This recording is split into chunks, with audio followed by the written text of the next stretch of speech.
Бул бардык айымдардын көйгөйүн чечет. Эгерде сиздерде кандайдыр бир гинекологический жактан кытышуу же болбосо воспалительный процесстер боло турган болсо, бир чайный ложка ромашканы аласыздар дагы 200 мл кипятокко саласыздар дагы, буну 10-15 мүнөт демдеп коюп туруп, буну 5 күн же 3 күн катары ичип койсоңуздар, эч кандай зыяны жок, пайдасы бар.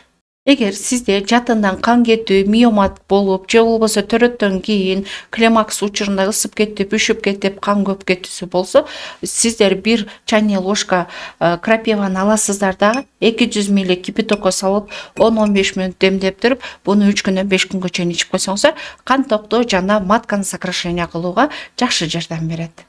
Биздин акыркы учурда көйгөйлүү болгон бул тукумсуздук бесплодие деп коет.